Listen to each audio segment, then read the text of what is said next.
সংগ্রামজিৎ রায়চৌধুরী ধরে ফেলেন, বিপদ কিছু হয়নি শেষ পর্যন্ত।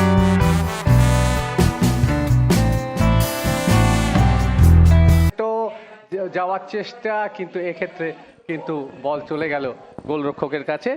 ওখানে ছিলেন হাউকিপ, তো বল যায়নি, একেবারে বাঁ দিকে বল চলে গেছে। ওখানে সেই ব্রিজেশগিরি বাঁ পায় সেন্টার, এক্ষেত্রে কিন্তু চমৎকার কালেকশন হাউকিপের, বিপদ কিছু ঘটেনি। তবে ব্রিজেশকে ছিলেন সন্দীপ মালিক, বাঁদিকে বল দেওয়া হয়েছে, এক্ষেত্রে হাউকিপের কাছে, বিপদ কিছু ঘটেনি। একটি গোল পেয়ে, অর্থাৎ সমতা সূচক গোল পেয়ে মোহনবাগান বাড়তি উদ্যমে ঝাঁপিয়ে পড়বে, এটাই প্রত্যাশিত।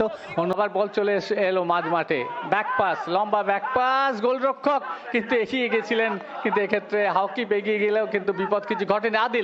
আদিল কিন্তু চলে গেলেন থেকে, রবি পাইলেন না, রবি ওখানে সব প্রতিভ ছিলেন ওই আশিস ছেত্রী, ফলে ক্ষেত্রে বিপদ কিছু ঘটেনি। মিলে যাচ্ছে। দেখুন কালীঘাট স্পোর্টস লাভার অ্যাসোসিয়েশনের আজকের অ্যাটাকিং প্রেসে 4-4-3 খেলছে, যেটা সাজিয়েছিল সেটাই কিন্তু খেলছে, এবং তারা আক্রমণে তখন রবি রানাকে এটা ভাবতে হবে যে আমার সহ খেলোয়াড়রা আমায় জায়গা দিচ্ছে 4-5 ডেলিভারি যদি আমি সঠিক না করি, সেন্টারটা ঠিক মতো না রাখতে পারি। চেষ্টা করেছিল এক্ষেত্রে জেসেন্ট্রিকে, কিন্তু সফল হয়নি।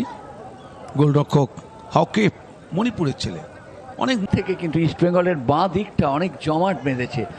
তুমি যেটা বললে ঠিকই, অ্যাটাকিং পার্টটাও ভালো এবং ডিফেন্সিভ পার্টটাও ভালো, যার ফলে একটা বাঁ দিকটা অনেক সলিডিটি পেয়ে লাগছে। হ্যাঁ, ওয়াল পাস খেলে জায়গা তৈরি করার চেষ্টা করেছিল, 2-3টে পাস খেলেছিল, থার্ড ম্যান মুভও করেছিল, কিন্তু ফাইনাল পাসটা ঠিক জায়গায় হলো না।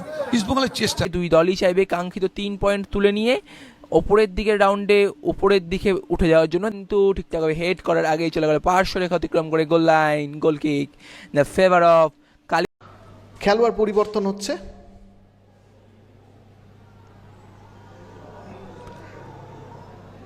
চার 2 করে ফেলার একটা সম্ভাবনা রয়েছে এইখানে, কিন্তু চমৎকার বল বাড়িয়েছে, দেখা যাক পঞ্চম গোল হতে পারে কিনা, কিন্তু না।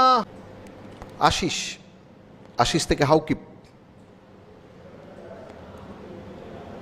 সুইচ ওভার করে দিয়েছে বলটিকে। সুজয় বাঁদিক থেকে চ্যানেল ধরে আক্রমণে, ওখানে সেন্টার ভাসিয়েছে জিতেন, এখানে কিন্তু সুবর্ণ সুযোগ নষ্ট নিতে চলেছেন হাউকিপ।